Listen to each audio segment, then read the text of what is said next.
జై శ్రీరామ్.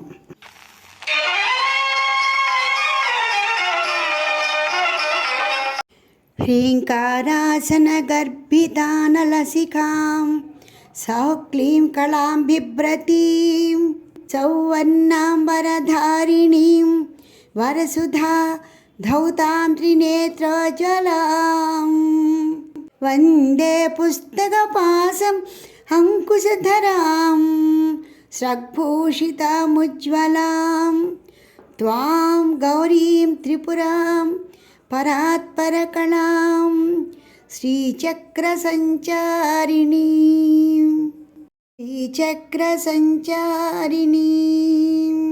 ఈ విధంగా జగదంబికను ప్రార్థన చేసుకుంటూ దేవీ మహాత్మ్యం చివరి భాగంలో అడుగు పెడదాం.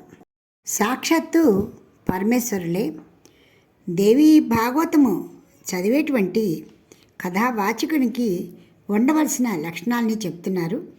ఆ కథావాచకుని సాక్షాత్తు వ్యాస భగవానునిగా భావించి పూజించి గౌరవించాలి అని చెప్పారు. ఆ తర్వాత ఇంకా ఏం చెప్పారో విందాం. ఎవరైతే కథా ప్రవచనాన్ని చేస్తున్నారో వారు వింటున్న వారు కూడా మొదటి దినమున ఎలా ఉన్నారో 9వ రోజు వరకు కూడా ప్రతినిత్యము ఆ నియమాలన్నింటినీ పాటించాలి. మొదట సుక్షత్రియులైన బ్రాహ్మణులను ఆశీలన చేసి తాను స్వయంగా కూర్చోవాలి. కథాశ్రవణము వింటున్నంతసేపు కూడా ప్రవచనము చేసేవారు వినేవారు కూడా దేహభార సంబంధములన్నింటినీ కూడా వదిలి మనసును దైవదత్తం చేసి ఉండాలి. సూర్యోదయం నుండి సూర్యాస్తమయం వరకు కూడా ఈ కథా ప్రవచనం చెయ్యాలి. మధ్యాహ్నము 2 గడియలు మాత్రమే విశ్రమించాలి. లఘుశంక శౌచాదులను నియంత్రించుకోవాలి. కేవలము చాలా స్వల్పమైన ఆహారాన్ని చాలా తక్కువ నీరుని మాత్రమే తీసుకోవడం జరగాలి. అందువల్ల వారికి ఎటువంటి ఇబ్బంది ఉండదు. అదే కాకుండా ఓ బ్రాహ్మణత్వములారా, ఈ కథాశ్రవణమందు నిష్ట కలిగిన వారికి కొన్ని నియమాలున్నాయి. వాటిని కూడా చెప్తున్నాను వినండి. భగవతి జగదంబిక యందు నమ్మకం లేని వారు కానీ, త్రిమూర్తుల యందు భేదము చూసేటివారు కానీ, పాషండులకు హింస చేయువారికి, కపట ప్రవర్తన కలవారికి, బ్రాహ్మణ ద్రోహులకు, నాస్తికులకు శ్రీమద్దేవి భాగవత కథను వినే అధికారం లేదు.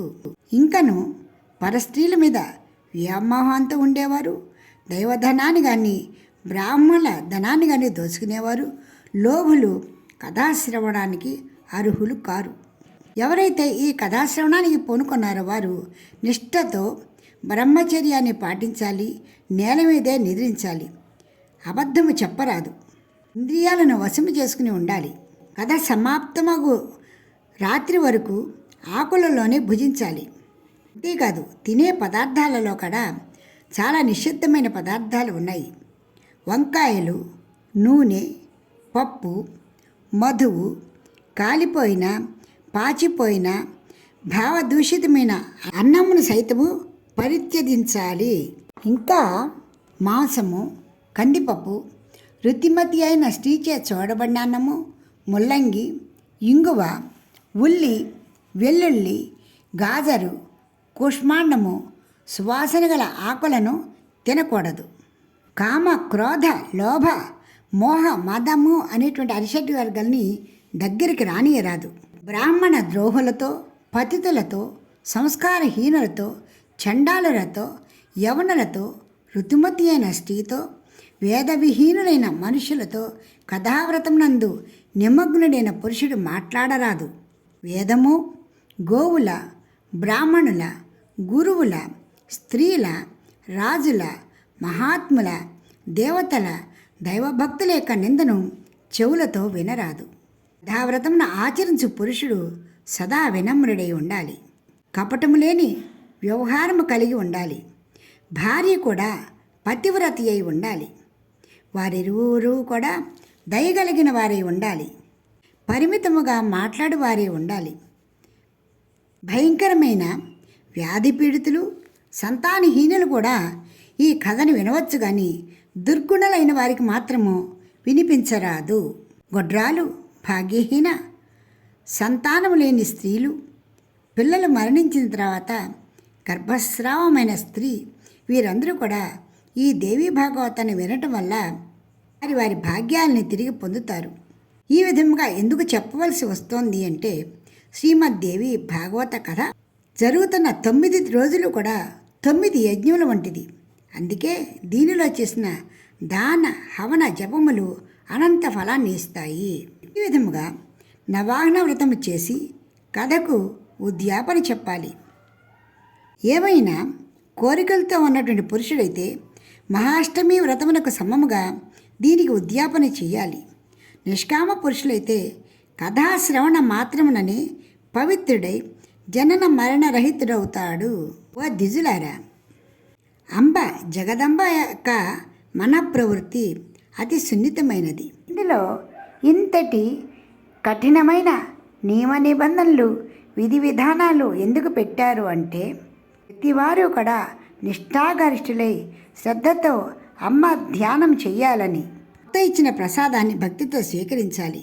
ప్రతిదినము కుమారీలను ముత్తైదువులను బ్రాహ్మణులను పూజించి వారికి షడ్రసోపేతముగా భోజనము పెట్టాలి.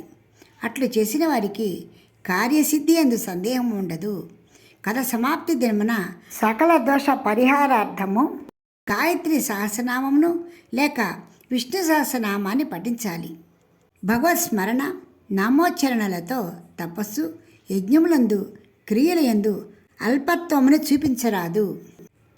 సమాప్తి రోజున దుర్గా సప్తశతి మంత్రములతో లేదా దేవీ భాగవతం యొక్క మూల పఠనముతో లేక నవార్ణ మంత్రముతో హవనము చేయు విధానం ఒకటి ఉంది. అదేలాగంటే గాయత్రీ మంత్రమును ఉచ్చరించుచు నెయ్యితో చేసిన పాయసమును హవనము చేయాలి. ఎందుకనగా శ్రీమద్దేవి భాగవతమును గాయత్రీ స్వరూపమునే చెప్పబడింది. కథావాచకునికి వస్త్రములతో ఆభూషణములతో ధనముతో సంతోషపెట్టాలి. కథావాచకుడు ప్రసన్నుడైతే సకల దేవతలు సంతోషించినని భావించాలి. అవనియందు బ్రాహ్మణులే దేవతాస్వరూపులు, అందువల్ల వారిని కూడా సంతృప్తిపరచాలి. సువర్ణము, పారనసిగడు గోవు, ఏనుగు, గుర్రాలు, భూమి ఆ విధంగా శక్త్యానుసారముగా కథావాచకునికి కుమారీలకి సౌభాగ్యతలుగా స్త్రీలకు ఎవరెవరైతే మన చేత పూజలు అందుకున్నారో వారందరికీ దానంగా ఇవ్వాలి. ఈ దేవీ భాగవతము చక్కటి అక్షరాలతో లిఖించాలి. పట్టు వస్త్రములు కప్పి బంగారు సింహాసనం మీద ఉంచాలి. అష్టమి లేక నవమి తిథులందు కథావాచకుని పూజించి వాటిని అతనికి ఇచ్చి వేయాలి. అట్లు చేయుట చేత ఆ పురుషుడు ఇహలోకమున భోగములను అనుభవించి చివరకు దుర్లభమగు ముక్తిని పొందును. అంతేకాదు పురాణ జ్ఞానము గలవాడు అతను ఎవరైనా కూడా అనచే పూజలందు కొనగల అర్హుడే అగును. అట్టి వారిని వారి కులగోత్రాలను కానీ వాళ్ళ వృద్ధిక్షయాలను కానీ ఎంచకుండా మనము గౌరవించాలి. అంతేకాదు పురాణ జ్ఞానము గల బ్రాహ్మణుడు వ్యాససింహాసనమును అధిరోహించి కథను చెప్పుచుండగా ప్రసంగ సమాప్తికి ముందు ఆ వ్యాస భగవానుడు ఎవ్వరికి నమస్కరించరాదు. పురాణగాథ అంత పరమ పవిత్రమైనది.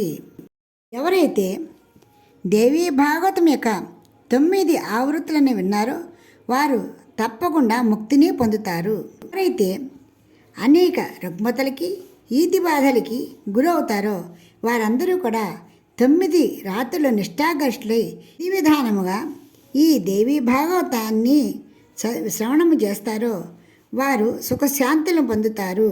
అంతేకాదు శత్రువుల నుంచి జయము, భూతప్రేత సంబంధమైన వ్యాధుల నుంచి కూడా రక్షింపబడతారు.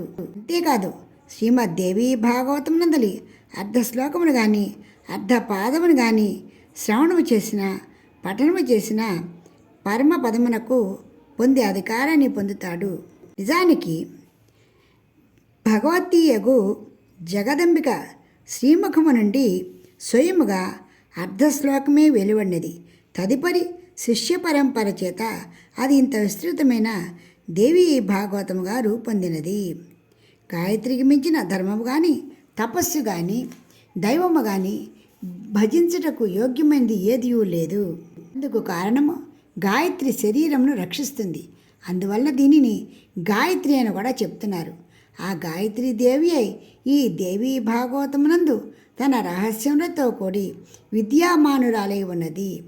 ఈ దేవీ భాగవత పురాణము జగదంబికను ప్రసన్నురాల్ని చేసుకున్నట్టుకు గొప్ప సాధనము. ఈ దేవీ భాగవతము బ్రాహ్మణులకు ఏకైక సాధనము. నారాయణ స్వరూపుడు ధర్మనందన యుధిష్ఠిరుడు కూడా ఒకప్పుడు ఎందు ఉన్న ధర్మమునకు ఒక విస్తృతమైన వ్యాఖ్య చేశాడు. గాయత్రి రహస్యమును దేవి భగవతి నివసించు మణిద్వీప వర్ణన స్వయముగా ఆ దేవి ద్వారా హిమాలయముతో చెప్పిన గీతావర్ణన కూడా దీని ఎందు కలదు. దీని సంపూర్ణ ప్రభావమును గొప్ప గొప్ప దేవతలు సైతము ఎరుగరు. అట్టి భగవతి జగదంబిక చరణములకు నిరంతరము ప్రణామములు. ఆ జనని చరణకమల ధూళి ప్రభావముతో బ్రహ్మ ఈ జగత్తును సృష్టించును, విష్ణువు పాలించును, రుద్రుడు సంహరించును. ఆ భగవతి జగదంబిక పాదాలకు నిత్య ప్రణామములు అంటూ ప్రణామము చేశాడు. మహానుభావులారా, ఇంతటి మహత్తరమైనటువంటి ఆ దేవి ఎక్కడ ఉంటుందో తెలుసా? మణిద్వీపమునందు భగవతి జగదంబిక యొక్క దివ్య భవనము విరాజమానమై ఉంటుంది. చింతామణి మొదలగు రత్నములతో ఈ భవనము నిర్మింపబడి ఉంది.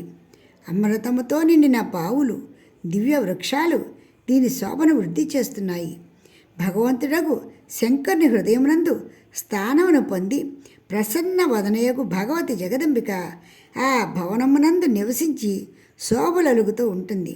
భాగ్యశాలురగు పురుషులు ఆ జగన్మాతను ధ్యానించి భోగములను అనుభవించి తదుపరి పరమపదమును కూడా పొందుతున్నారు. బ్రహ్మ, విష్ణు, శంకరులు, ఇంద్రాది దేవతలు కూడా ఆ దేవినే ఉపాసిస్తారు. ఆ మణిద్వీపమును అధిష్ఠించిన దేవి భగవతి జగదంబిక జగత్తునకు శ్రేయస్సును చేకూర్చుగాక. కార్తికేయులు జగదంబిక మహత్యాన్ని అగస్త్యునికి, లోపాముద్రికి చెప్పారు. వారి తర్వాత ఆ విషయాన్ని సూత మహర్షి ఋషులందరికీ చెప్పారు. ఆ విధంగా మనందరం కూడా ఆ దేవి భగవతి యొక్క మహత్యాన్ని విన్నాము. ఎంతో అద్భుతము, ముక్తి మార్గాన్ని చూపించేటువంటి దేవి భాగవతమును స్మరణ చేసి మనందరము తరిద్దాం. భగవద్భక్తులందరికీ మనవి. రోజులు ఈ మహత్యాన్ని విన్నారు కదా. ఆ తర్వాత శ్రీమద్దేవి భాగవతంలోని మంచి మంచి కథలన్నీ కూడా ఒకటిగా మీకు వినిపించడం జరుగుతూ ఉంటుంది. నిత్యము కూడా వాటిని మననం చేసుకుంటూ జన్మని చరితార్థం చేసుకుందాము. భక్తులందరికీ కూడా నమస్కారం. జగదంబిక కరుణాకటాక్షలు అందరి మీద ఉండాలని కోరుకుంటూ ఇప్పటికి స్వస్తి. వచ్చే సంచిక నుండి దేవీ భాగవతాన్ని విందాం.